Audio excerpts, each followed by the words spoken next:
judicial assistant from the defense, and it deals with expert witness testimony.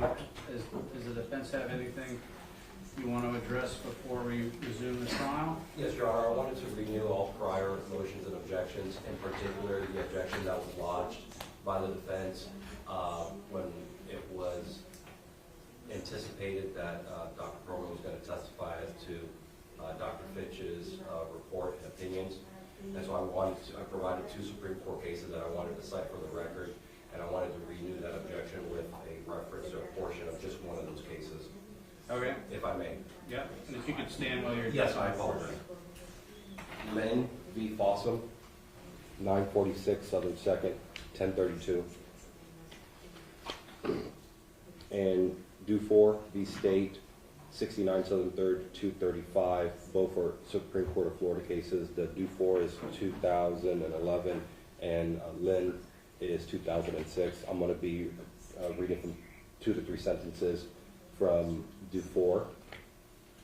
The court stated, although experts may testify as to the things on which they rely, experts cannot bolster or corroborate their opinions with the opinions of other experts who do not testify, because such testimony improperly permits one expert to become a conduit for the opinion of another expert who is not subject to cross-examination.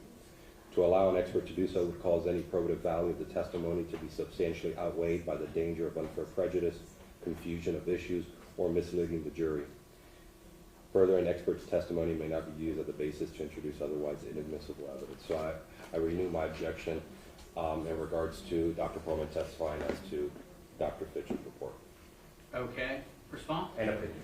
Yes, Your Honor. So I think there came a time during Dr. Pearlman's testimony yesterday where she was opining about Ms. Fitch's testimony, but I think the court actually stepped in and corrected her. Please limit it to your own opinion. So I think I recall that, yes. So I don't think that the evidence presented here in court is Dr. Pearlman giving Ms. Fitch's opinion. I think it's all Dr. Pearlman's testimony, but she did rely on conversations with Ms. Fitch and Ms. Fitch's report. So I don't really think that that applies here. Dr. Pearlman's not a conduit for Ms. Fitch's testimony. She's just relying on that in her own expert opinion. Yeah, I think the court's explicit or specific ruling was that, sure, the expert can rely on other sources and ultimately developing her own opinion, but the expert has to render an opinion. It can't just come in here and parrot the opinion of other people. That's inappropriate, and the court agrees, obviously has to agree with the Supreme Court on that issue, but would agree with them nonetheless. But that's issues preserved for the record, and the record is what it is. Anything else to address before we resume the trial? Yes, Your Honor. This is brief. This was being mentioned during the testimony portion of the state's case in chief regarding the first set of videos, specifically the redacted one. I put on the record at sidebar 9.108, the rule of completeness. I believe Your Honor's response that the defense had the ability to introduce the full video in their case in chief. However, per the wording of 90.108, the onus, if the adverse party requires it, which would be the defense in this matter, requires the proponent of that evidence to produce the original and complete copy of that video, and the onus should not be on the defense. So I'm asking this court to instruct the state to produce the original, have it admitted into evidence. I don't plan on requiring them to publish it to the jury. However, I believe based upon 90.108, it needs to be entered into evidence because a redacted portion has already been admitted into evidence, and it goes to the defendant's theory of the case that there were other vehicles entering and exiting at that same time with other vehicles in their car. Okay. Response? Yeah, Your Honor, I mean, however the court rules, we can, over the lunch break, because I anticipate that we'll have some pre-lunch testimony as well as some post-lunch testimony. We'll get the 8-minute, 48-second video downloaded, and we can have it prepared to either enter it or give it to defense to enter it on another witness. Get it prepared, get it marked, and it'll be entered as state's exhibit, whatever, without objection from the defense. Yes, Your Honor. And then whoever wants to publish it may publish it if they want, but it'll be state's evidence. Anything else? Yes, Your Honor. We anticipate that we're going to continue with my cross-examination of Dr. Pearlman. I have a binder with a deposition transcript. I have multiple reports. I have an article that was presented at her deposition that discusses forensic analysis. I don't feel like I could adequately and comfortably cross-examine this witness at that podium with so much before me. I'm asking with this court's indulgence if I may question her seated at council table. Standing at council table, fine. Yes, sir. All right, anything else? No, sir. All right, let's bring in the jury, please. Yes, Your Honor. And let's bring our witness in, please.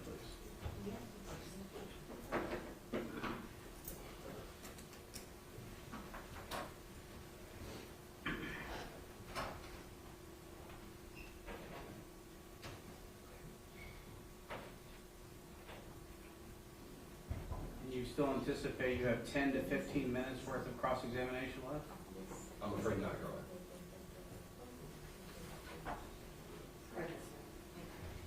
And the witness remains under oath from yesterday. Thank you. And let's bring in our jury, please. Yes, Your Honor.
The jury is present and seated in the jury box. All right, good morning, members of the jury, and welcome back. Standard question, obviously, we asked yesterday, and I'll ask again today. If anyone's aware of any violation of the court's instructions up to this moment in time, please raise your hand. And the record will reflect no one's hands are raised. So we're going to jump right back into it with the testimony of the witness who's currently on the witness stand, Dr. Elizabeth Pearlman. When we broke yesterday, it was defense cross-examination. Defense, you may continue. Yes, Your Honor. May I please report? Yes, sir. Dr. Pearlman, good morning. Good morning. How are you? Good. I believe my notes indicate that we left off when I was questioning you upon the conclusions that you reached in your written report. Do you remember that? Correct, yes. Is that a fair estimate as to where we left off? Yes. Now, is it not true that you generated a written report in this case? I did.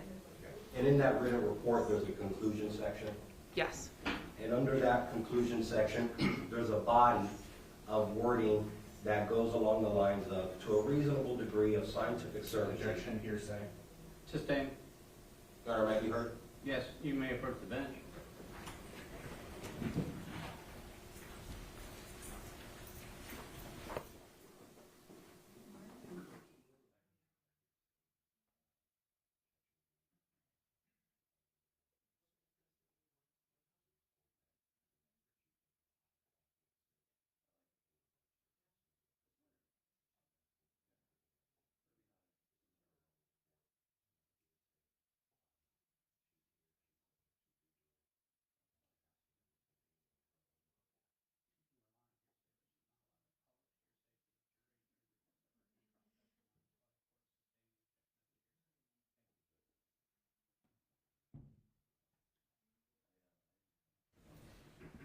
Dr. Pearlman, The report that you generated, that was based upon a reasonable degree of scientific certainty, correct? Correct. And that the statements contained in your opinion are accurate statements of your findings? Yes.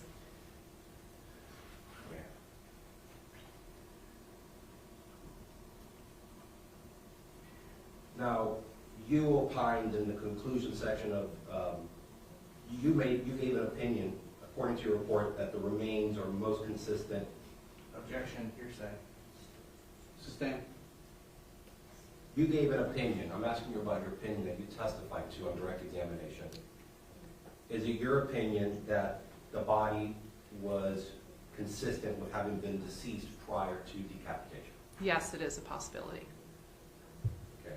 You would agree with me that the word possibility is not contained in your report? Correct. Did you ever prepare an amended report? No. So the first time that we're hearing of the word possibility associated and qualifying about the dog having been deceased prior to decapitation, the first time we're hearing that is today. I believe that I mentioned it yesterday, and so as a Well, let me veteran... stop you right there. Sure.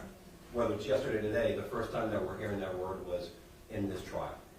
I believe that in the deposition it was brought up that it is likely, there's a possibility and likely, and though there is room for, it's also unlikely. There's room for other possibilities for I'm differentials. glad you brought up your deposition because we're going to be getting to that in just a few questions, okay? Sure.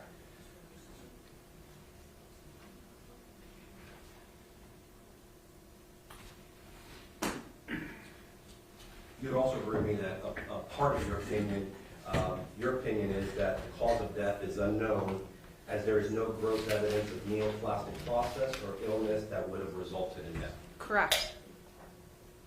So just to break it down for a jury, so you can assist them as they are the trial fact, cause of death is unknown. Absolutely, yes. That would be important in a case where the state has to show some sort of intentional infliction of harm on an animal. Potentially.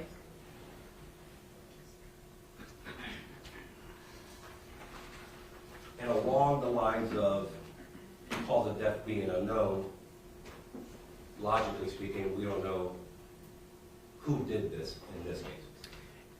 In my experience as a veterinarian, I often don't know who the suspects are, and it's almost irrelevant to my assessment as a forensic veterinarian. So if a dog has a collar that has an animal's owner on it, I have no idea if that owner is actually the suspect or not. I am doing my job completely independent of who the suspect is.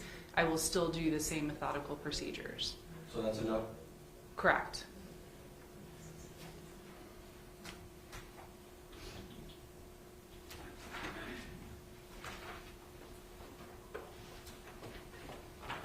I believe we covered this briefly yesterday. You were never at the scene when the dog was recovered from the mangroves. Correct. I was not on scene. How, in what condition was the dog's remain received by you? The remains presented in a cooler. They were frozen, in fact? Correct.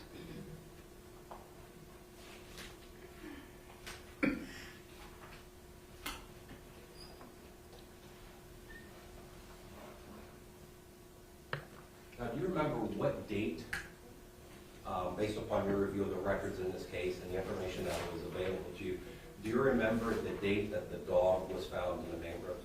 I don't recall. I believe it was roughly within the last week, but I don't recall the exact date. I can reference my record. Would referencing your report refresh your recollection? Yes. Please review your report, look at me, and now signal to me to ask you the follow-up question.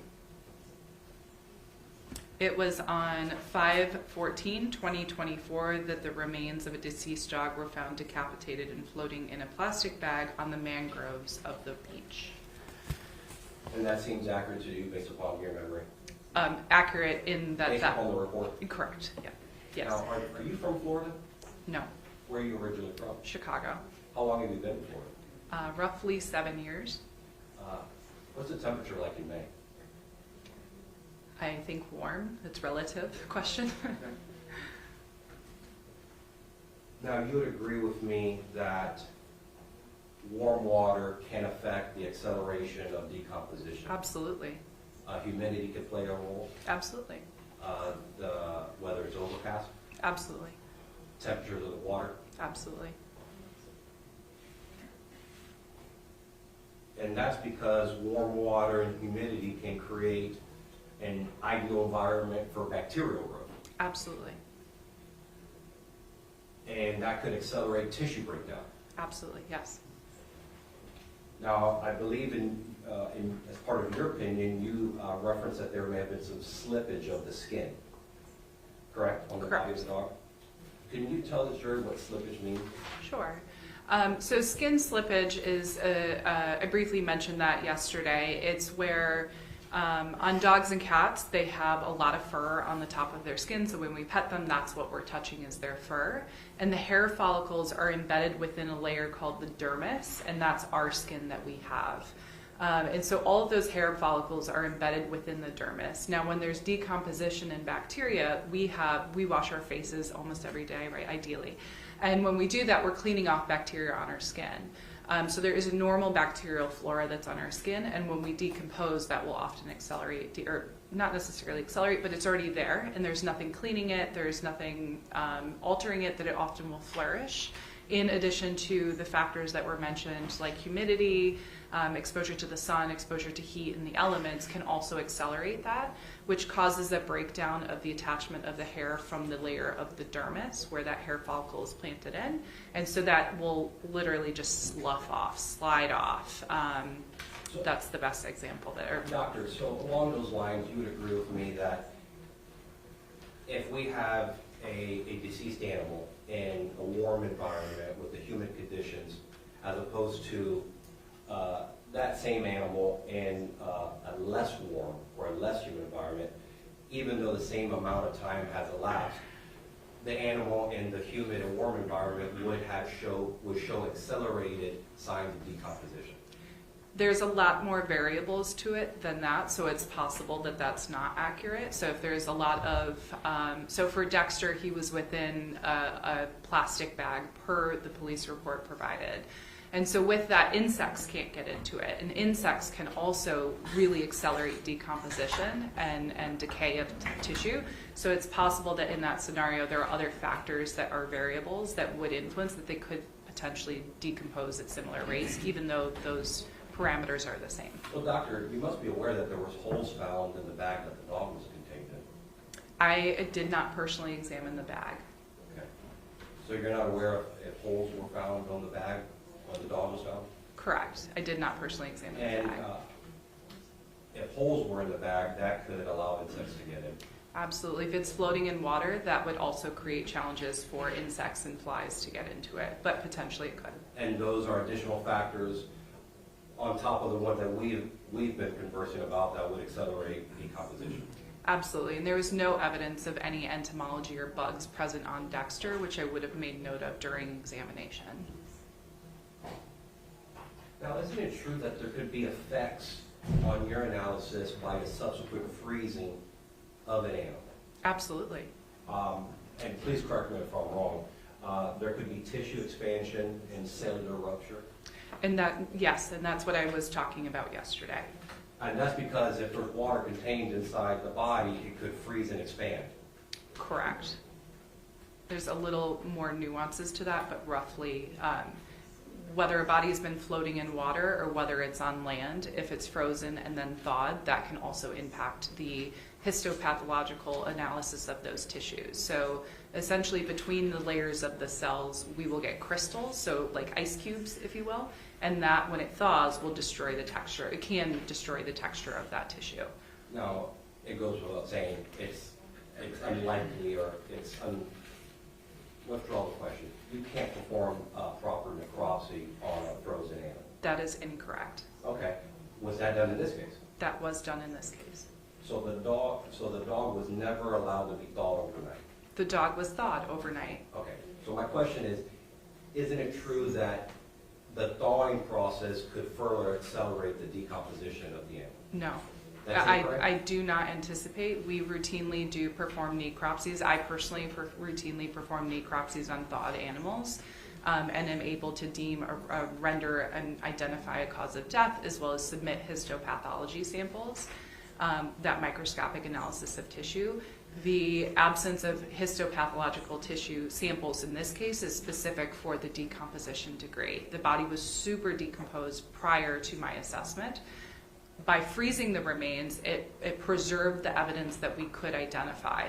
If we had allowed the remains to be continued to decompose at room temperature in a refrigerator, at that point there would be minimal to no identifiable tissues that are left. It would just continue to rot, if that makes sense. Understood, but the decomposition process does start to begin when the thawing process begins. At a slower rate, but yes. At a slower rate, but decomposition it's onsets during the thawing process. I think that there's more nuance to that, but it can. Okay. Now you're unable to testify to this jury when the decomposition of the dog in question began. Correct. You can't pinpoint it on a date or time. Absolutely. That is absolutely correct. So you can't determine and tell the jury that the decomposition began on May 11th. Correct. You can't do it for May 12th. No. You can't do it for May 13th. No. You can't do it for May 14th. Correct. I cannot.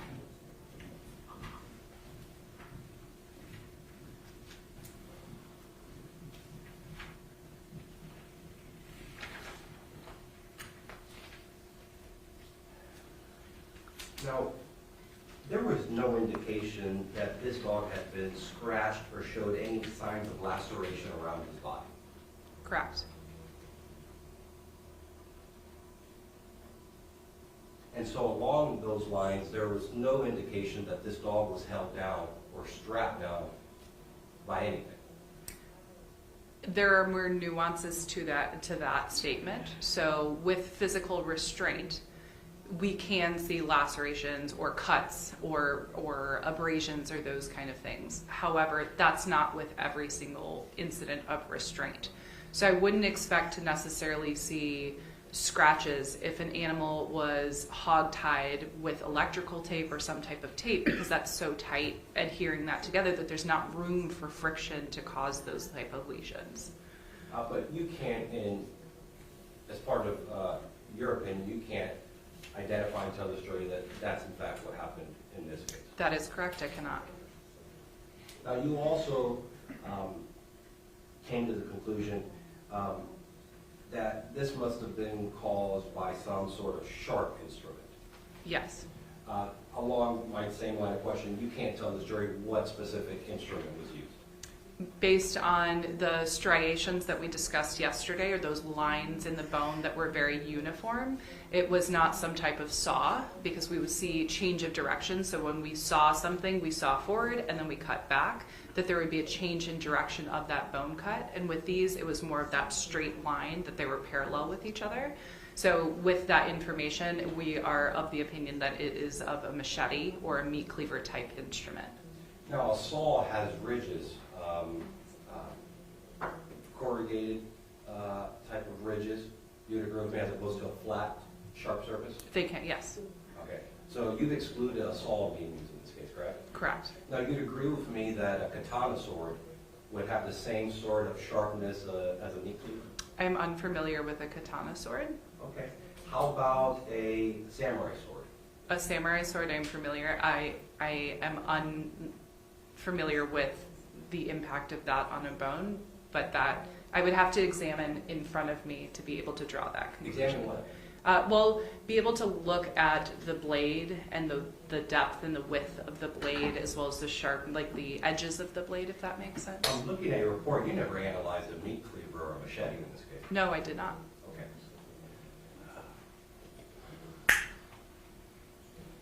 Okay. Now I want to get into your external examination. That was explored at length during your direct examination. Do you remember that? Yes. The external examination as part of the necropsy? Yes.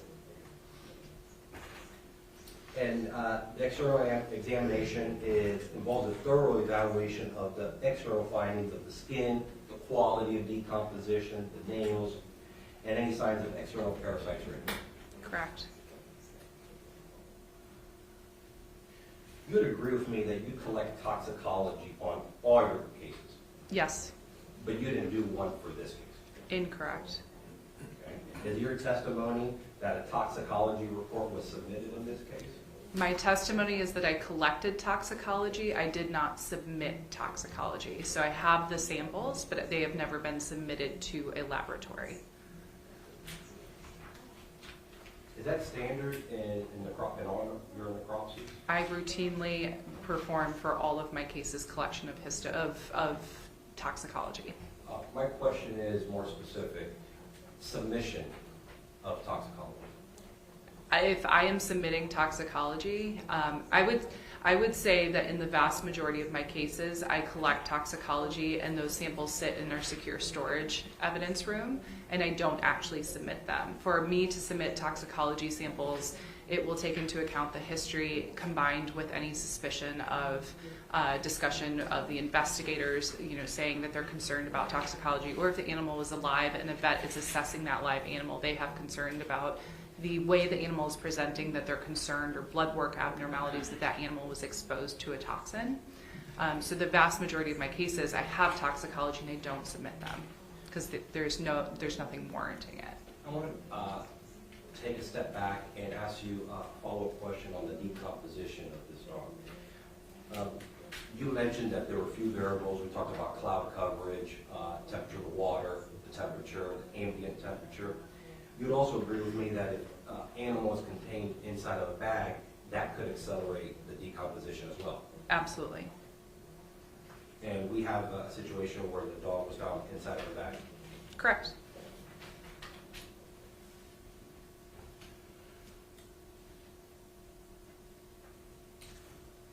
You were able to take and perform some analysis on the gastric content and the liver of the dog in this case. Yes, I collected those samples. And that's because they were the only organs that were still relatively in some type of structure to be able to collect the contents of them. Correct. But they weren't analyzed. Correct. You would agree with me that if they were analyzed, you would have discovered some information about an illness or a disease. I disagree strongly. Okay. And why do you disagree so strongly? Toxicology is not going to tell me about disease process that's present or any type of illness that's present. Oftentimes I think that those outside of the forensic field are aware of TV show forensics where they can put something into a machine and it will pop up what it is. Unfortunately, with toxicology, there has to be some more narrow specific spectrum of suspicion of what type of toxicology to know what to submit for. So it is not possible to submit a sample and say, I'm not sure, but I think there's a toxin. Can you tell me what it is? There's no sample that you can submit that there's a mass panel that will detect against insecticides, pesticides, ethylene glycol. There's a million litanies of things that could potentially kill an animal if it's a toxin. And so with that, we have to have some more narrow idea of what we are asking that lab specifically to test for. Now, the liver would show, would it indicate after your analysis signs of a specific toxin or a chemical? It can. Or poison? Theoretically, it can, potentially. But we don't know if that was the case in this case. There was no gross evidence of any disease or toxin exposure. So looking at the liver and the stomach content, there was no rat bait or the blocks of rat bait that would stand out that could potentially kill a dog. So if I had grossly seen something like that that would indicate what I'm specifically looking for, I would have submitted that toxicology panel. But in the absence of that, they were not submitted. And gross, if you want to refresh their recollection, just means putting your eyeballs on it. Correct. But obviously looks can be deceiving sometimes, doctor? They can. Okay. So we don't know conclusively if there was something going on in the liver. I do not know conclusively if this dog was poisoned, toxined, exposed to something or not. That is correct. Okay, so we don't know if the dog was roaming on the streets and ate rat poison. There is no they're looking at the dog. We know there's no gross evidence, but I'm asking you, there's no conclusory evidence that the dog was roaming on the streets and ate rat poison. Correct.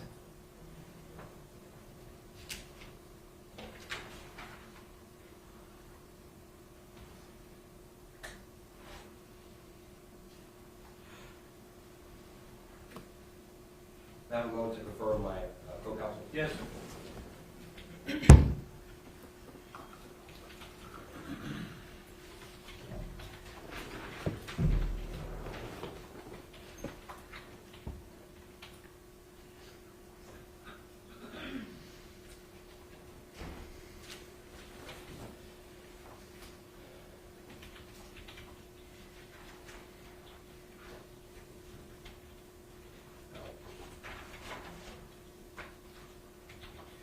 You've mentioned meat cleaver and machete, correct? Correct. You've mentioned it, Yes. those two instruments. But isn't it true that the determination of the instrument is, you don't have that skill set to determine that? I do not possess that skill set. I do possess the skill set to be able to identify a handsaw versus a knife-like structure of like a meat cleaver, you know, the structure of the serrated surface or that cutting surface.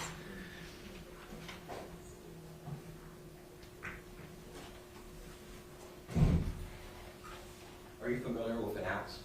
Yes. An axe could have been the instrument in this case. No. Why not? So with an axe, we have a very big, heavy block attached to a cutting surface. So had an axe been used to cut that neck, I would have seen different margins or the edges of the skin. When I was evaluating the external findings, we discussed that the hairline around the neck, where there were the cut marks with cut hairs. I would have seen more trauma to that from the blunt force of something hitting it with impact, not in addition to that sharp force of the tip. In addition to that, looking at the spinal column that we looked at yesterday, I would expect to see significantly more shattering of those bones because of that intense power behind the axe. It's not the axe cutting just because the tip of it is next to something. It's that force behind it which crushes when it's cutting. Are you aware that axes come in different weights and sizes? They can. So that would affect your analysis depending upon the type of axe used. I still believe that axes would cause blunt force trauma, which was not necessarily present here with analysis of the tissues. Now, you would agree with me that if there was some type of blunt force trauma to the head of the animal, that there may be some residual signs of that seen in the body of the animal?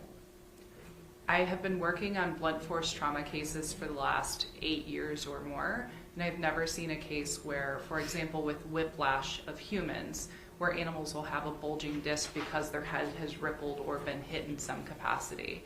And so I wouldn't expect to see that with necessarily blunt force trauma to the head. But you would agree with me that depending upon the location of the blunt force trauma, you may see residual signs of bruising on the body. Potentially, yes. For example, if it's towards the muzzle, no. Correct? Correct. However, if there's blunt force trauma towards the back of the head, you may find some bruising on the body of the animal. Depending on the level of decomposition, we may find bruising, yes. And correct me if I'm wrong, you testified prior that you did not see grossly any evidence of bruising anywhere on the body. Correct, and that is also taking into account the level of decomposition. You never found any foreign hairs, fibers, paint flecks, or any other foreign substances on this dog during your analysis? No.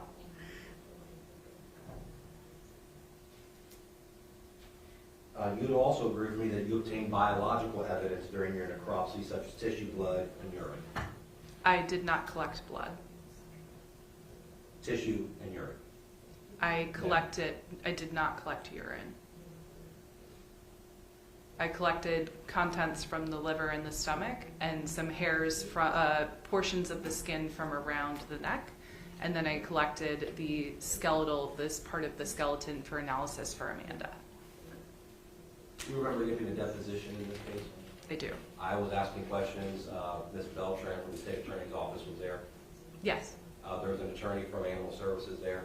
I don't recall who else was there. Mr. Zilak, Yes. court reporter was there. I believe so, yes. Okay, you were asked to raise your hand, swear to tell the truth.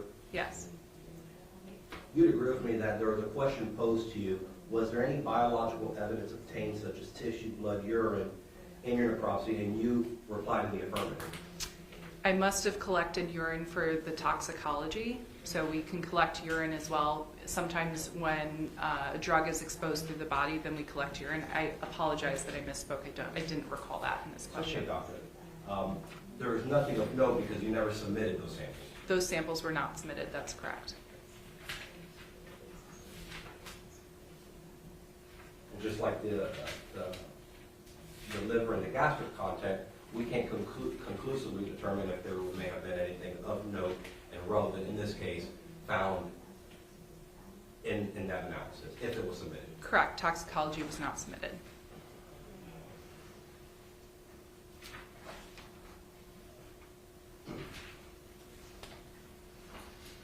Are you familiar with Dr. Rachel Theroux? I am. Who's Rachel Theroux, Dr. Rachel Theroux? Dr. Rachel Theroux is the senior director of the agency that I work, the team that I work for. Is she still present there is she at the University of Florida?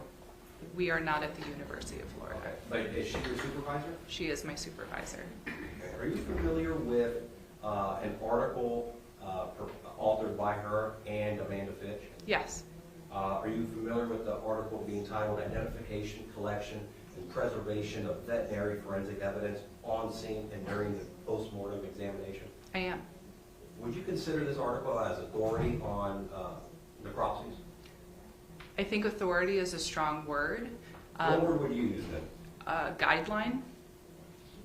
Do you think that this is an appropriate and fair guideline regarding necropsies Regarding me, contained in this article? there are points from there that are of absolutely abuse. Now, as part of that article, you would agree with me that as a forensic veterinarian, your duty is to this court, assist the trier of fact in understanding the evidence, and in effect acting as an advocate for the truth. Absolutely. And that's what's important here is the truth, correct? Scientific truth, yes. Now, you'd agree with me that just because the dog in this case was found in the mangroves, that doesn't necessarily mean that's where the animal cruelty occurred. Correct. That's very, yes, I agree. So you would agree with me that the mangroves is not the scene of the crime? I am unsure of whether it's the scene of the crime or a secondary site related to the scene of the crime. I wasn't in attendance. I don't have a response. I don't know the answer. Understood. And so along those lines, you're unaware of there being any scene of the crime in this case? Correct.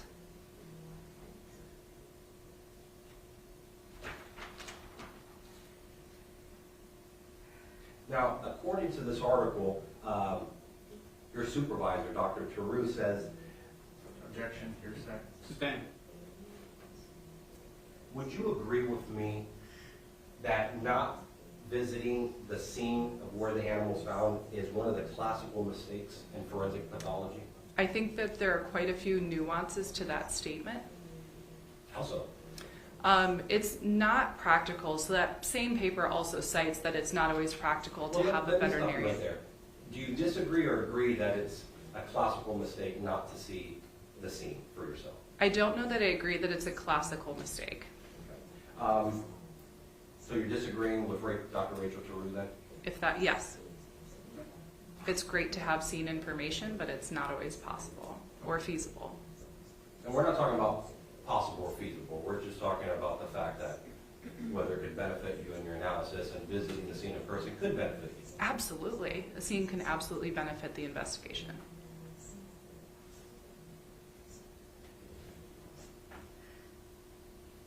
Because there's a great deal of evidence at the scene that could provide you situational awareness about the scene and the impact that that may have had on the animal. Absolutely, like having the head. Now, because you weren't at the scene, you don't have the benefit of observing with gross evidence, your own eyes, the surroundings, being able to communicate with the people involved in this case, such as the kayaker, animal services, the deputies. You never had that in your analysis. Correct.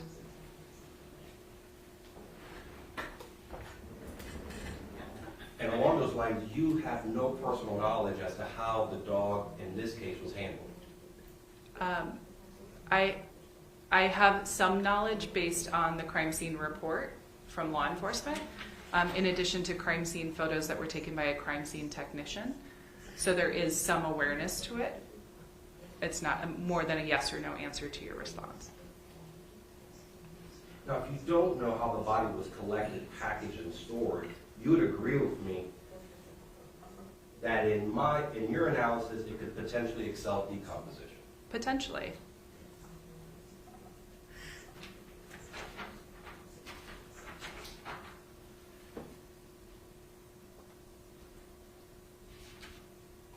Have you authored any publications or literature regarding necropsies of animals? No. Have you ever written any articles such as this one by your supervisor, Dr. Theroux, regarding aggravated animal cruelty type cases? No. Have you ever been peer reviewed by other forensic veterinarians? No.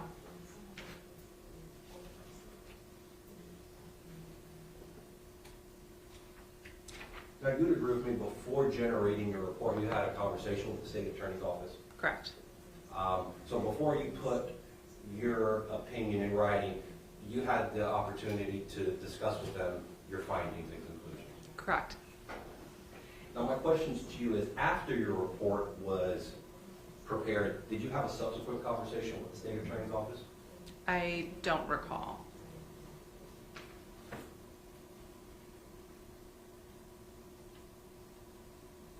Do you recall when you performed or when you authored your report? If I can refresh my memory. You may. On February 5th of 2025. When did you perform the necropsy? I performed the necropsy on the January, February, March, April, May 29th of 2024. Why did it take so long between the necropsy and the authoring of this report? So I started the draft immediately within the weeks following the necropsy. Our reports aren't written. They take time to have samples back, to get histopathology reports back, osteology. Part of the delay in authoring and finalizing and publishing this report was waiting for Amanda Fitch's osteology report, because I include all reports within my final report. So there was a delay associated with the osteological evaluation, in addition to our routine cases that we are actively working on for necropsy, deployment for large-scale cases, testimonies. I've had quite a few testimony cases lately, in addition to our general workload. So it's not uncommon for it to take several weeks to months to get a report done. Based upon your report, your deposition, your testimony here today, you can't tell this jury that this dog was killed because of decapitation. Correct? No further questions. All right, thank you. Redirect examination? Yes, Your Honor. Dr. Pearlman, I want to touch on that last point that the defense asked you about. So I just want to make it very clear. Can you explain to the members of the jury why you cannot say that Dexter was killed by decapitation? Sure. There's a variety of things that are at play, variables that are at play here. First and foremost, he's severely decomposed. Looking at the scene photos, we can see that his body is very, very bloated and matches that of what I received when I started my necropsy. And so looking at that advanced stage of decomposition, the tissues are already rotting, that microarchitecture to see what's normal and abnormal has already been decayed.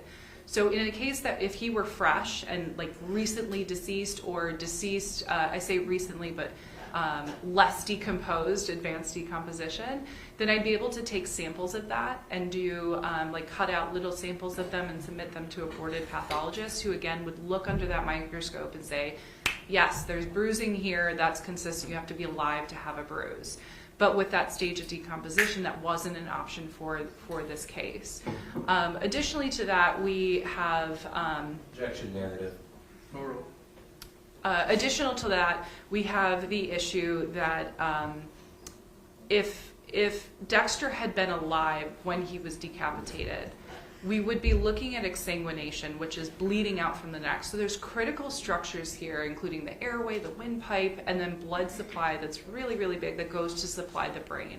And so if we had cut deep enough to go against that lower right side of Dexter's neck, it would have cut right through that blood supply, and he would have bled out.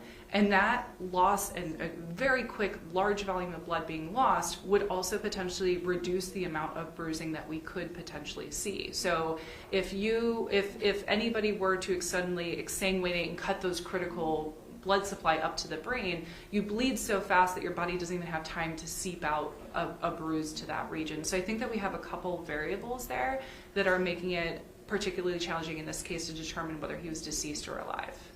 And then just touching again based on what we talked about yesterday, in addition to the decomposition and what you just explained, you don't have a head in this case. Correct. And can you just remind the jury why that would be important and why you cannot determine the cause of death because you don't have the head? Correct. So Objection asked and answered. Overruled. So for a totality of necropsy, we are really, without a full body, it can be very challenging to determine cause of death. It's possible that there was a gunshot wound. It's possible that there was strangulation somewhere in the neck. There's so many variables that I can't rule in or rule out, like have them as a thought process as to what killed Dexter, because I don't have a key component of the body. Just as if we found Dexter's head and Dexter's head was fine, I can't say he wasn't killed because I don't have the rest of the body to thoroughly evaluate. Is there some type of cancer? Is there something going on? Is there an obstruction? There are a lot of different type of ways that animals can die, and with that, I don't have all the pieces to the puzzle to fit together without that head. Okay. Thank you, doctor. Now, I want to talk, you were asked some questions yesterday and a little bit today about identifying a suspect in this case. Is that any part of your responsibility as a forensic veterinarian? None whatsoever. Okay. Are you responsible for investigating a crime? Not at all. Is that something that law enforcement officers do? Yes. Do you go out and talk with witnesses? Never. Do you go out and develop suspects for cases? I have never done that. So all of that is sort of outside of your purview as a forensic veterinarian? Correct. Okay.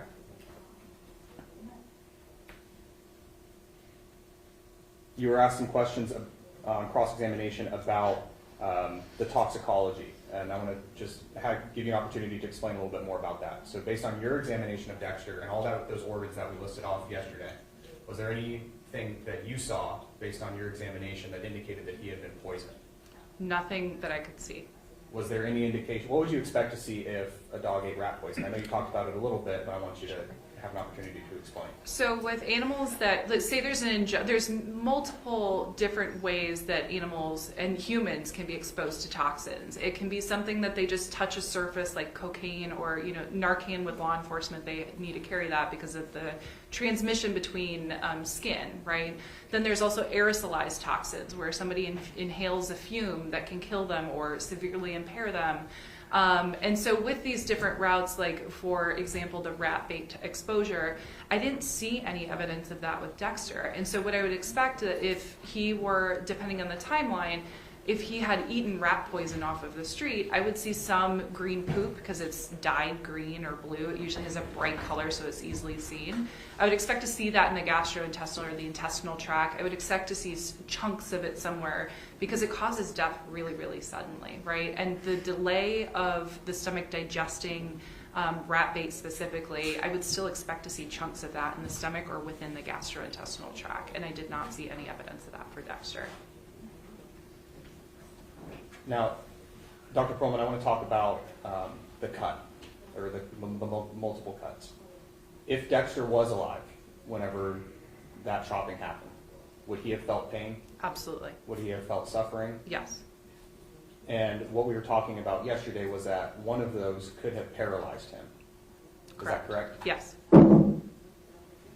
How does that factor into your examination of those cuts in this case, the fact that he could have been paralyzed by one of those strikes? When I look at Dexter, those incisions are in a very vulnerable place. In particular, not only because of the key organs that are there that are like a necessity for life, like the windpipe and the trachea, and those key blood vessels that are going up to the brain, right? And additionally, those are positions that are very tightly, closely guarded in a dog's stance of the jaw and that shoulder area. And so for a dog to be able to be essentially chopped or cut in that area would be very it's a difficult question to answer. Right. So would you expect to see those cuts in a different pattern if he was not paralyzed? Yes, I would anticipate maybe one cut there, but for it to be continual of 4 impacts, that would be very challenging for an animal not to move unless they're restrained in some capacity or incapacitated in some capacity. It's a very, how many of you have, scratched a dog's ear and they go into it or pet them there and they're like shy or sensitive with that area? It's a very hypersensitive area because of all that key structures. There's a lot of nerves there. So I would expect maybe one, or I would anticipate maybe one incision or chop wound there, but to have 4 back to back, I can't imagine an animal laying there and not moving unless they're incapacitated or it's severely paralyzed them. I have no further questions. Thank you, doctor. Your Honor, I have one recross. Yes? Doctor, the word paralysis is never mentioned in your report. Do you agree with that? Yes. No further questions. Anything else from the state? No, Your Honor. All right, thank you, ma'am. You may step down. You're excused. State, call your next witness, please. Yes, Your Honor, the people of the state of Florida call Detective Peyton, Nicholas Peyton. Peyton, P-A-D.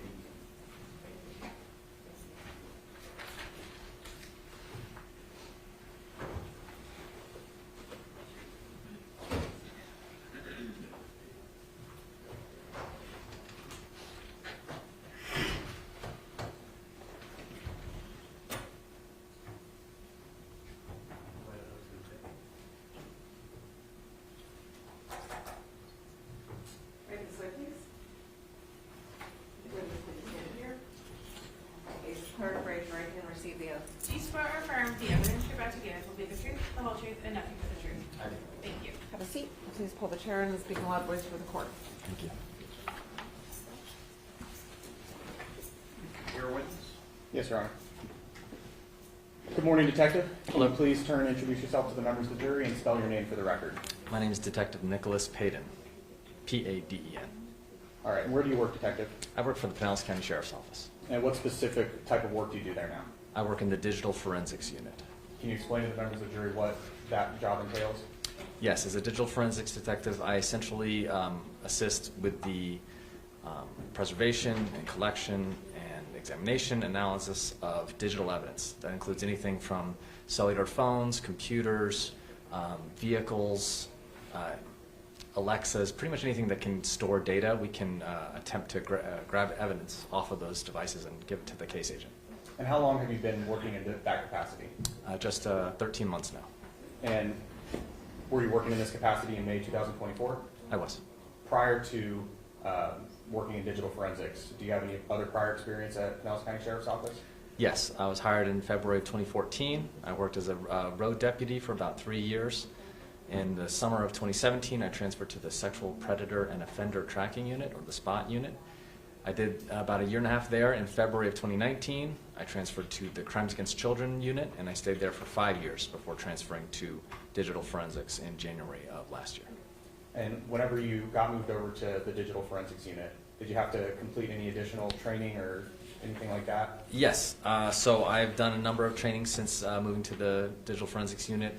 Because of the nature of the job, because of computers constantly changing, we have to essentially be always training on updates to the technology. I am I gotta make sure I get it right, a certified forensic computer examiner through the International Association of Computer Investigative Specialists. It's called IASIS. It's like a professional organization that involves a very lengthy certification process that took about 4 months to get. And since then, I've done a number of trainings through SANS and the NCFI, which is a national training headquarters for anything involving digital forensics through advanced forensic techniques. I'm also certified to work with our various tools, our vendor tools. So, for example, Celebrite, which is used for cell phone extractions, Encase, which is used for computer extractions, Burla, which is for vehicle infotainment centers. We can pull information from cars. And so, yeah, I'm constantly in some sort of training. And Detective, just so that the record's clear, I know you were referencing something underneath the desk. What was it that you were referencing? Oh, I'm sorry. This is my CV that has all my training on it. Thank you. Now, I want to talk with you about your involvement in this case. And I know you mentioned Celebrite. We'll get to that in a second. What was your involvement in this case specifically involving Domingo Rodriguez? I was tasked with conducting an extraction of a cellular telephone. And can you explain, I know you mentioned Celebrate, can you please explain to the members of the jury what Celebrate is? Celebrite is a tool that the Sheriff's Office has access to. It allows us to essentially grab an image of information off of a phone. So our tools allow us to pull that information off in one large zipped file, a dump, that allows us to then take that file and then parse it or categorize it in other forensic tools that we have, also through Celebrite, that allows us to take a big chunk of information and put it into various categories. So like this string of ones and zeros is a text message. This string of ones and zeros is a phone call record or location information or a calendar invite. Pretty much anything that is on the phone that is parsed by Celebrite, we're able to create a sub-report and provide it to the case agent. And just so I'm clear, so whenever you take a phone extraction, it's really not readable. Is that fair to say? Yes. This is general, like whenever you first download the phone? Yes, exactly. And Celebrate is a program that allows you, as a digital forensic analyst, to see what it is that those numbers actually mean. Yes, we have a separate tool also through Celebrite. So Celebrite can be used for the initial extraction, and then we can also have a separate tool through the same company that parses it out and categorizes it. Okay, and were you able to conduct that extraction and, I don't know what the technical term for it is, but get it so that way it's readable for you in this case? Yes. I want to talk with you about what you found in this case. So can you, I know you briefly went over what sort of information you can get from a Celebrite extraction, but can you get information about installed applications? Yes. Can you get information about calendar information? Yes. Messages? Yes. Is it just text messages, or are there other types of messages that you're able to see? There's many different types of messages that can be pulled from a phone. There are, say for example, an iPhone has the iMessage app, which is sort of like a chat. It's not through the SMS protocol that old school text messages went through. It's its own separate entity. And there's also other applications that allow for direct person-to-person communication or group texts. Think like Facebook Messenger or Snapchat, WhatsApp, any number of social media applications can be categorized as a text message for shorthand. In addition to all of that, are you able to look at location data? Yes. Are you able to, so whenever you're conducting your evaluation or your investigation in a case like this, what are some areas that you're looking at on that Celebrite extraction? So it depends on the type of investigation that it is, but often we want to make sure that we're looking at the, trying to answer the questions of the who, the where, the what, the why, that sort of thing. So location data is big, depending on the type of investigation that it is. We're looking at media files, whether it's pictures, videos, animated GIFs. We're looking at text conversations to see if there's any mention of the crime before, during, or after. We're looking for call records, anything to indicate that there might have been a contact with other people about that sort of thing. And then, you know, tertiary or like less common places to look, but a place to look nonetheless is like Notepad, you know, memos. Sometimes we can pull information from the log of the phone itself to see if there's, say, for example, like steps counted or elevation changes in the phone itself, screen on and off events. There's a lot of things we can pull from the phone. Okay.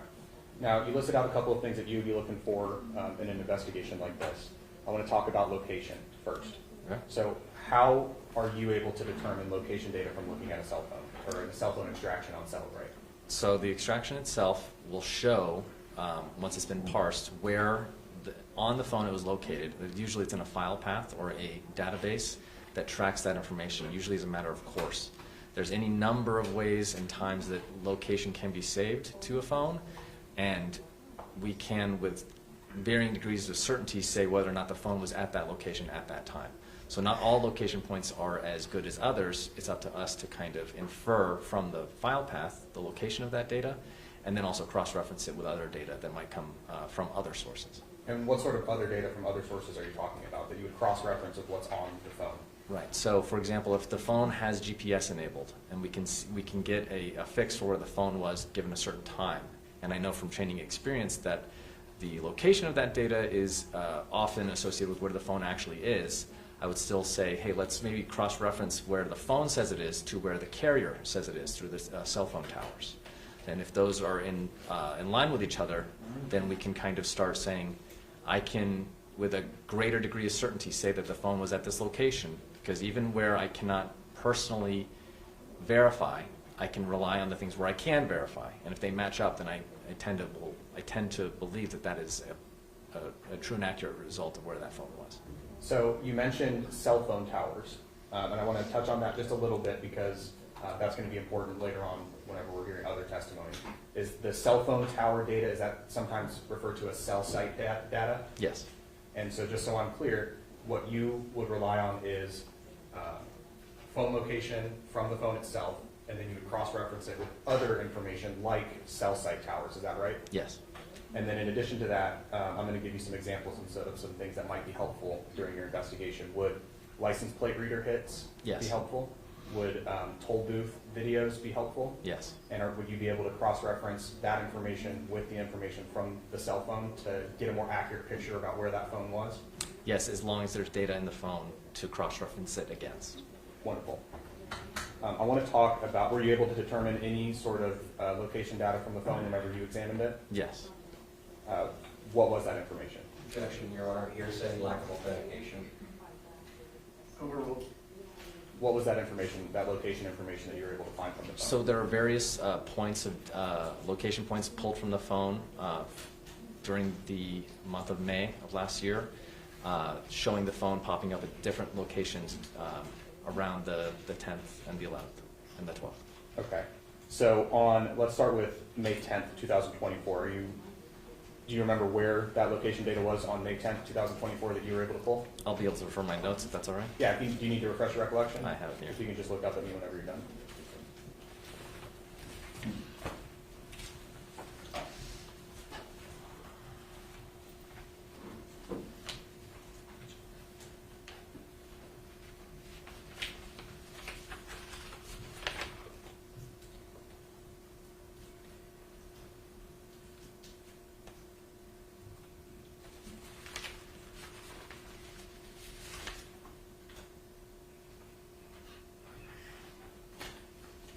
So I don't have the exact addresses listed here, but I do have them, a handful of locations in Pinellas Park, also in the areas of around where the defendant lives.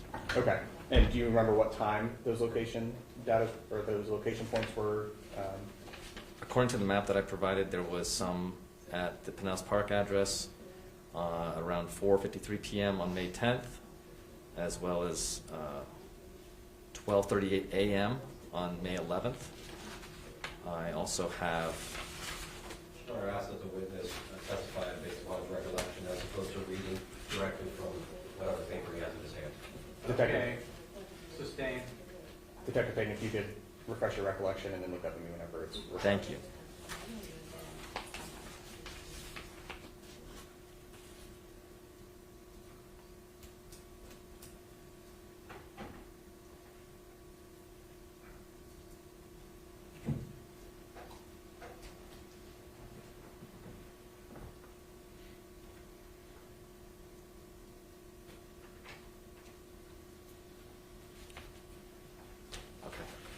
Is your So- recollection refreshed? Yes, it is. Well, it's still fresh in your mind. You can go and answer that question. I'll do my best. On May 10th at around 5:57 p.m., he was at his home, in the area around his home, approximately 1 hour later at his home, and then early the next morning, after between midnight and 1 a.m., he was also in that area as well. Okay.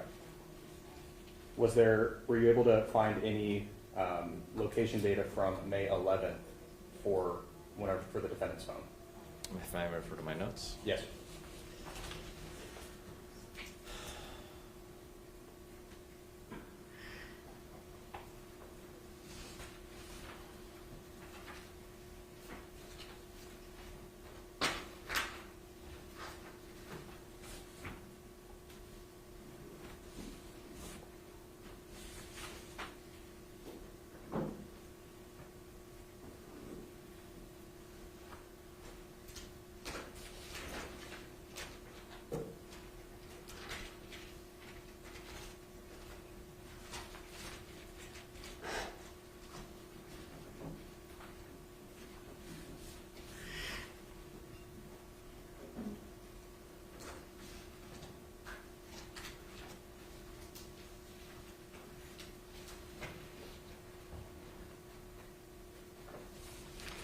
Yes, so on May 11th, there was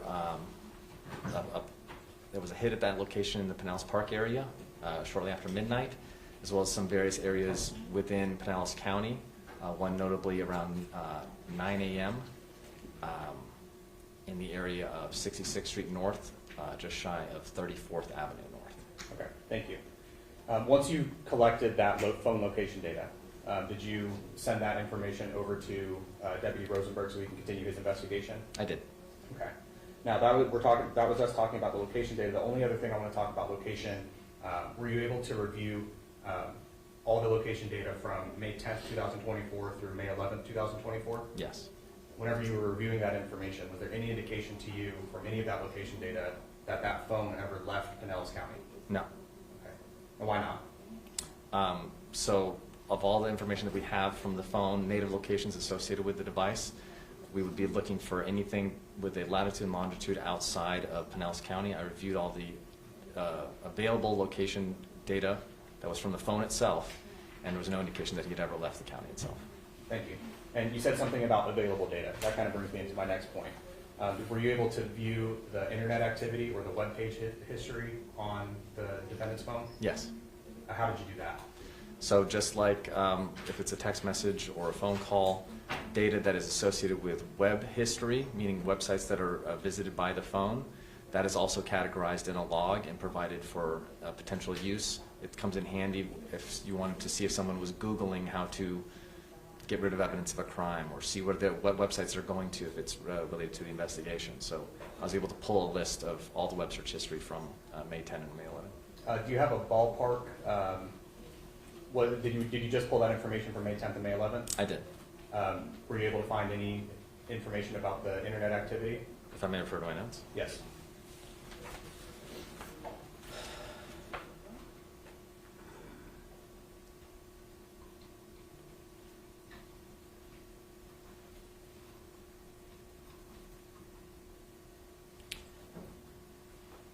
Okay. So in total, there were over 5,900 web history results on the phone itself.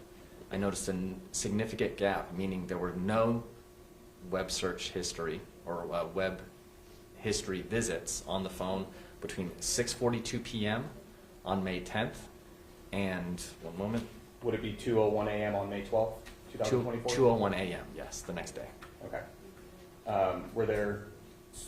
Was there internet activity after that 2:01 a.m.? Yes, And then was there internet activity before 6:42 a.m. on May 10th? yes, So just so I'm clear, of the 5,900 entries of internet activity on the defendant's phone, there was 0 between May 10th, 2024 at 6:42 p.m. and May 12th, 2024 at 2:01 a.m. Is that correct? correct.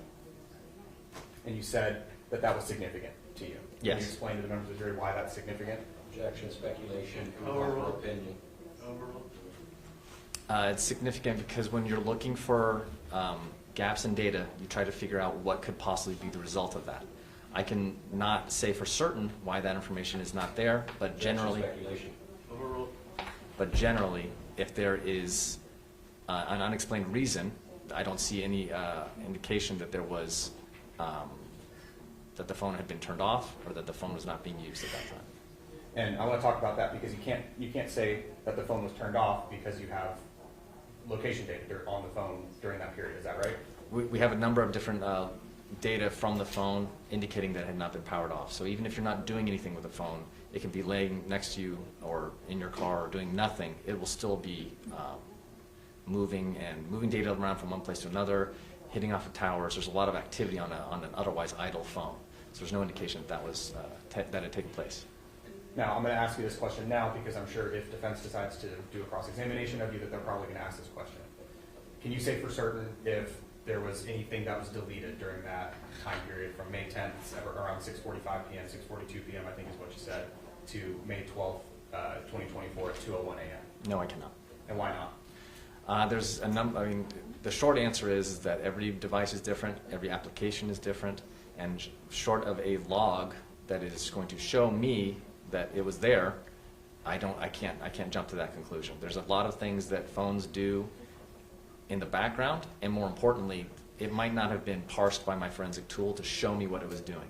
So let's say, for example, the the lack of records is due to an application that is, its main process is housed in a computer off-site in California, for example.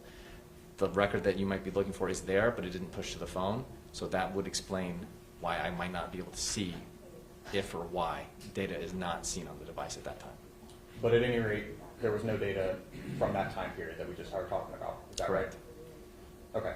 I want to talk now about communications. I know earlier you talked about how whenever the phone is extracted and put on Celebrate, you're able to see different types of communications with messages, and that can be through various different applications. You can also see like actual phone calls. Can you explain to the members of the jury about the phone calls and the extent of what you're able to see on a phone extraction using Celebrate? So with Celebrate, we can see the telephone numbers or the account of the third-party application that is initiating a phone call. It will show whether it's incoming or outgoing. It'll show whether the length of the time of the call, whether it's a voice call or a video call. It will not retain any content of that conversation because those calls are not generally recorded. So just so I'm clear, you can see that a call was made or that a call was received, but you can't actually hear the call itself. Is that right? Correct. Okay. Were you able to find information about or between May 10th, 2024 to May 12th, 2024 about different phone calls that were coming in and out from the phone? Yes. Was there, in the late night of May 10th, 2024 into the early morning of May 11th, 2024, were there any phone calls either going from or coming to the defendant's cell phone? I noted that there were phone calls on the phone during that time, but I don't recall if they were incoming or outgoing. Okay. Do you happen to know the times of those phone calls? Not off the top of my head, no. Okay. Your Honor, may I have a moment to confer? Yes.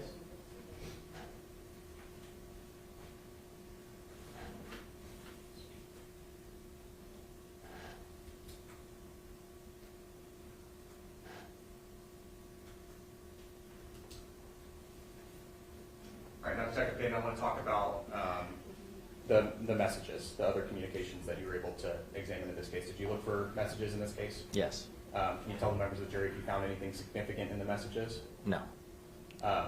Is that a no that you did not find anything significant? Yes, I will tell the jury that I did not find anything significant in text messages recovered from the phone. Thank you. And so, what sort of things in your experience in digital forensic would you be looking for in a text message? And in a case like this, I would be looking for any mentions of relevance. He just testified he doesn't have any. Sustained.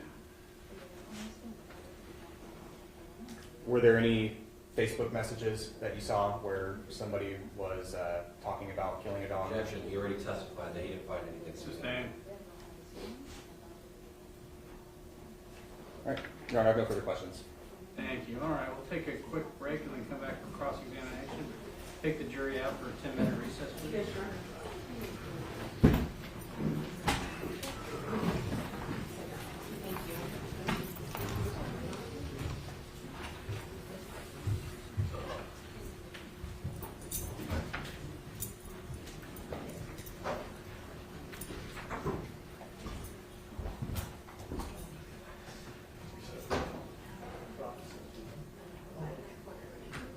Out of the hearing of the court, Your Honor. All right, thank you. The witness may step down. Please don't discuss your testimony with anybody. And we'll be recessed for 10 minutes. Yes, Your Honor. All rise, please. Court's in recess for 10 minutes by the courtroom clock.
competition release. Yeah, I do.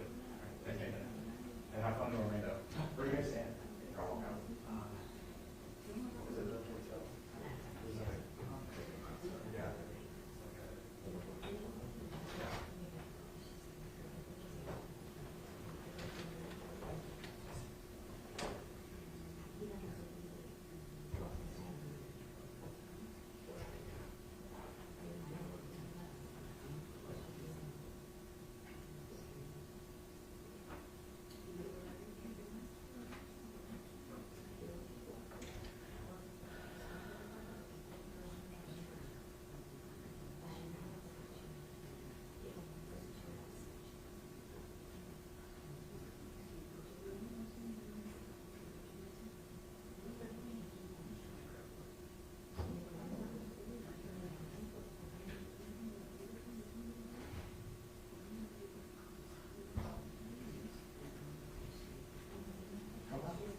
Hi. You seem thrilled right now.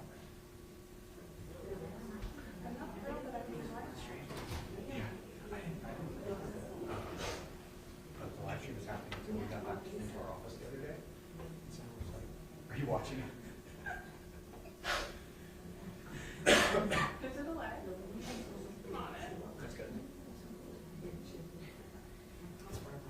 It's fine. Everything's fine. It's fine. At least it shows that I'm working hard. Exactly.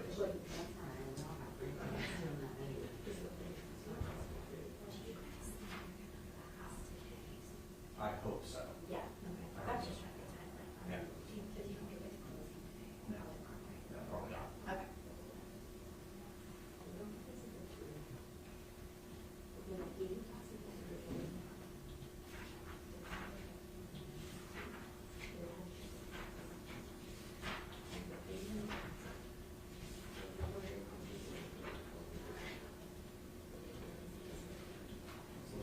I just thought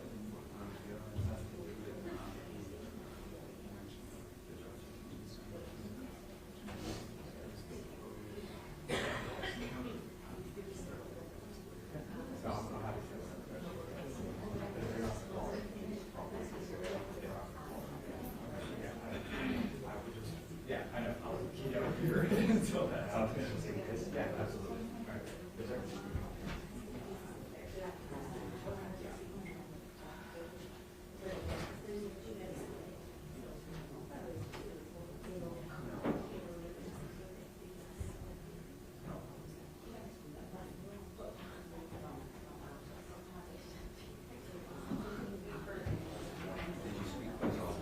Yeah, whenever Judge. I have no issue with it. Whenever Judge did that for I know she had a long time.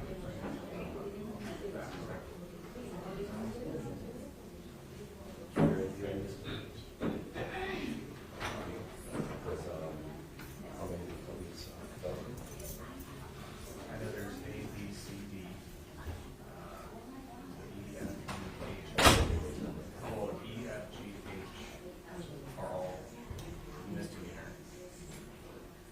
I, K. There's like six, I would say 6 or 7. He did like a year ago.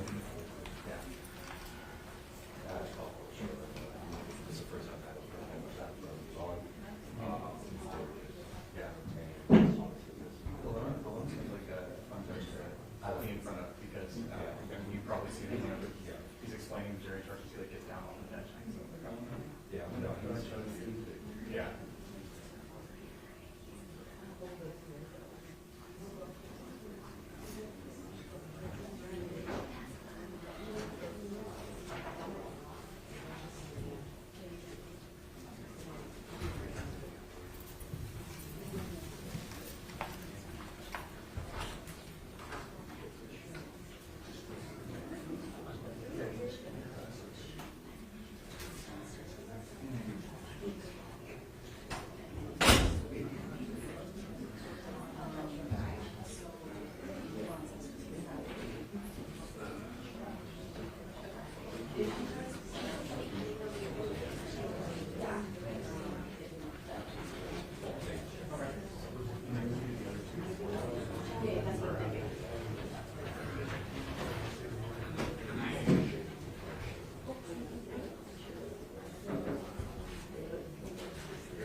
Hey, I'm coming over here.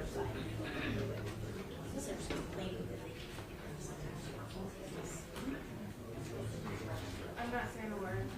Okay.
I'll put her stuff here as well. She's like to go get some water so that when she goes, she's nice.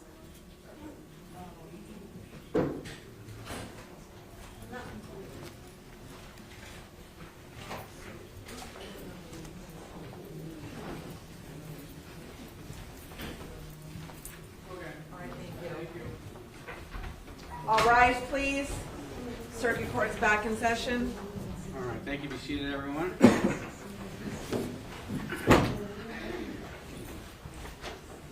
All right. Bring the jury back in, please. Yes, Your Honor.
Your Honor, the jury is present and seated in the jury box. All right, thank you. Welcome back, members of the jury. Cross-examination? Yes, Your Honor, may I inquire? Yes, sir. Detective, good morning. How are you today? I'm well, thank you. You've been with the Sheriff's Office, Pinellas County Sheriff's Office, since 2014. Correct. For about 3 years, you were a road deputy. Yes. Is it safe to say, as a road deputy, you're very familiar with the boundary lines of Pinellas County? Yes. Are you aware if there's any portion of the Skyway Bridge that lies outside of Pinellas County? So I know when I worked at St. Petersburg Police Department that there was a certain amount of confliction or conflagration of agencies that were responsible for different parts of the Skyway. There's St. Petersburg Police who handles a certain area, but then that, of course, would be within Pinellas County. I know that underneath the bridge, there's a certain point where it runs into, I believe, Manatee. So I'm not entirely certain exactly which part, though. But you and I can agree, and you can testify to this jury comfortably, that there are portions of the water underneath the bridge that are one side Pinellas and the other side Manatee. Yes. Is there any portion of that that water that is leaking into Hillsborough County? I don't know.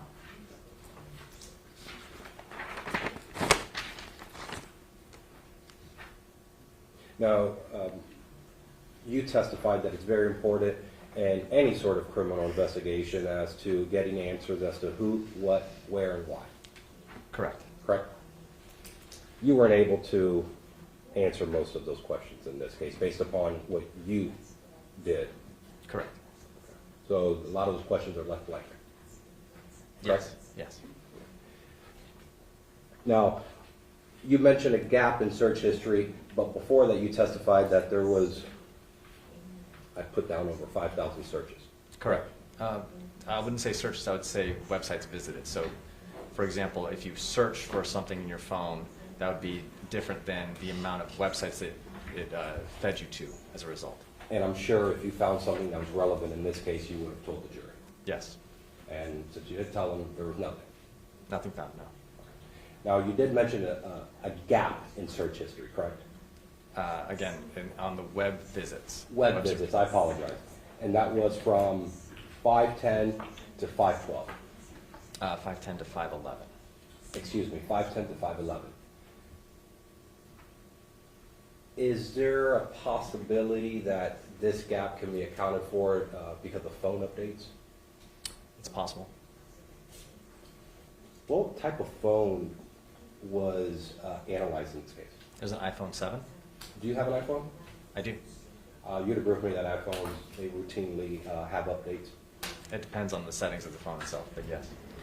And that could cause this gap in search history? It's possible. And you can't conclusively tell this jury that it was because of a manual deletion? No, I cannot.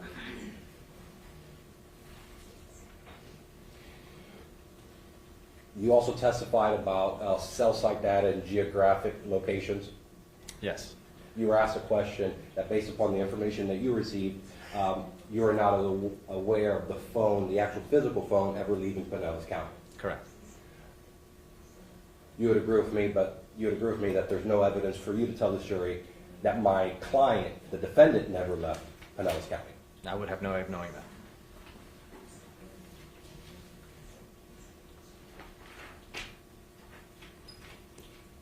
Nothing further. Thank you. Redirect? Yes, Your Honor. Detective Peyton, when was the last time you were on the Skyway Bridge? Oh, goodness. I can't say. Are you aware that there's now the netting up along the bridge? Yes. Okay. And that's up toward the top of the bridge? Correct. So on the north side of the bridge, there's Pinellas County. Yes. And then going up, you hit the nets, and then you finish going over the bridge, you're in Manatee County. Correct. Okay. I want to just clarify something that was asked on cross-examination, this gap in web activity from 510 to 511. I just want to make sure, was it 510 to, or May 10th, 2024 to May 11th, 2024, or was it into the early morning of May 12th, 2024? May I refer to my notes? Yes, you may.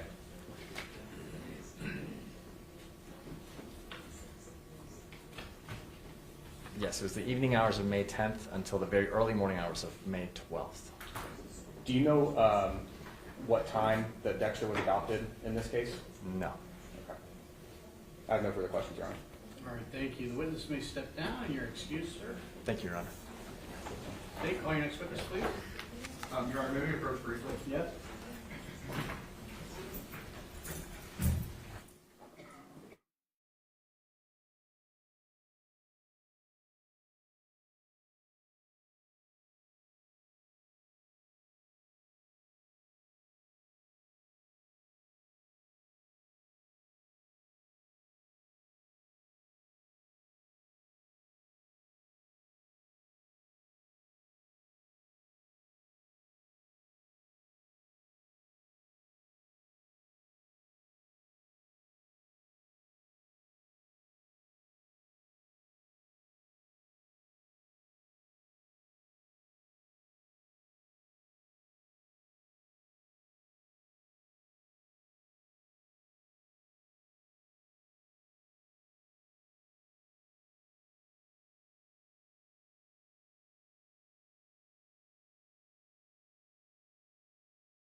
Members of the jury, we're probably going to take our lunch break about 1 o'clock today, just so you're aware.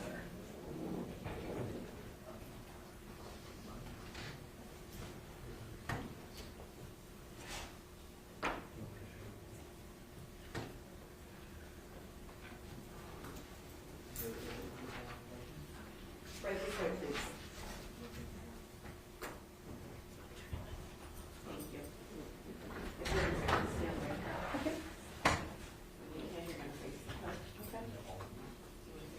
I won't get this off, no problem. Yep, you got it. Please face the front. Raise your right hand and receive the oath. Do you swear or affirm that the evidence you're about to give will be the truth, the whole truth, and nothing but the truth? Yes, ma'am. Thank you. You're going to have a seat over here. Just take the chair, pull it all the way forward, and speak in a loud voice for the court, please. Okay.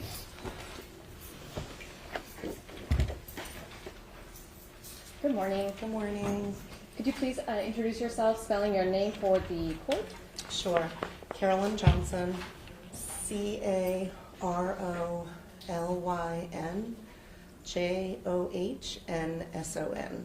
Thank you. Ms. Johnson, where do you live?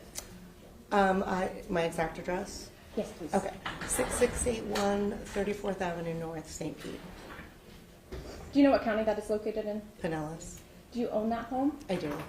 How long have you lived there? About 5.5 years. It'll be 6 in November. Does anyone live at the home with you? My 99-year-old grandmother lives in my home. How about any pets? I do have 2 pets, Roxy and Snoop. Sorry, what were they? What were their names? Roxy and Snoop. Roxy and Snoop? Yes. Are they dogs? Yes, ma'am, yes. How many, or sorry, let me ask you, how do they bark much? Yes, especially Snoop. In fact, at the vet, he had to have a scope, and they said, does he bark much? Because it's very red. Okay. So they both do. He starts and she goes with him. Anything particular that gets them going with barking? Pretty much anything walking by. My front window, I have a really large picture window, and they kind of lay up and look out from the couch. So, yeah, they bark. They bark if they see a cat, anybody walking by. And you're referring to walking by outside your home, is that correct? Yes. Now, when they bark, do you react or do you do anything in response? I do, because I telework 2 days a week, and so basically I go on mute and I get up and tell them leave it as their command. Okay. So yeah. And when you say you telework, does that mean that you work from home? Yes. Typically, what, 2 days a week, or is it a different? No, it's 2 days. I work Mondays and Wednesdays. Mondays. Or I'm sorry, Mondays and Fridays from home. Back in May 2024, were you sometimes working from home as well? Oh yes. Mm-hmm. Specifically on Friday, May 10th, would you have been working from home? Yes. Mm-hmm. Saturday, May 11th, would you have been working on a Saturday? No, I don't work on a Saturday. Do you recall if you had any plans for May 11th, 2024? Yes, my granddaughter was coming over, and we were going to be going to a restaurant my dog, I had a dog that passed away, and so I was taking her and was taking the dog that is now deceased to a restaurant where I know the owners have the litter mate. I'm probably going into too much detail, but have the litter mate to my dog. So Okay. we were going, yeah. Now, at that time, did you have, is it Roxy and Snoop? Is that correct? Correct. Well, at that time, I had Roxy, Snoop, and Hazel. Hazel's the one that died, Okay. and she was coming with me and my granddaughter. Okay. And I'm sorry, did she pass before or after? The After. She didn't pass. She passed October 1st. state? Would she also join Roxy and Snoop in the barking? Yep. Mm-hmm. What time was the plan for your grandchildren or your granddaughter, right, to arrive? She was supposed to arrive around 8:30 because I was going to be having her all day. Who is bringing her there? My son and my son and his significant other. And when you say 8:30, is that 8:30 a.m. or p.m.? 8:30 a.m. Did they end up arriving at that time? They did not. Okay. We're going to revisit that. Okay. But I'm going to detour a little bit. Sure. You have a neighbor that you now know as Domingo Rodriguez. I do. Do you see that person here in the courtroom? I do. Could you please identify him by indicating where in the courtroom he's seated and an article of clothing? It looks like a black blazer next to his defense attorney. Is that to your left or to your right? I'm sorry, to my right. At this time, the state would ask that the record reflect that the witness has identified the defendant.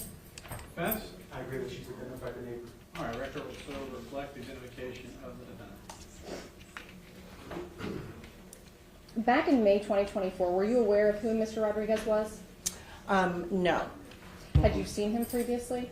Every once in a while, he did mow a neighbor's yard, but I wasn't aware of that until after Dexter. But I did see him. I didn't know who he was, but Okay. he was somebody who was always mowing. There's a corner house, and so he mowed their yard.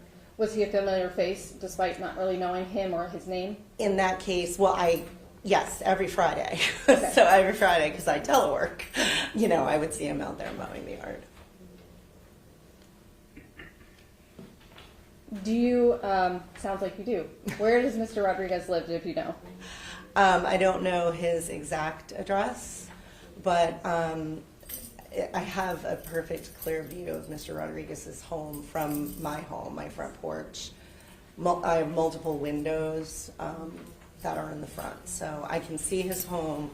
I believe it's 66th Way, but I don't know his personal address. Is he on the same street as you, or are you on a street or a... I'm on an avenue, so on the north side of the avenue, and Mr. Rodriguez's home is, I believe, 66th Way. I don't know how else to explain that. Okay. That's it. That's fine. Thank you. Now, when you say you had seen him mowing his lawn, Mhm. or a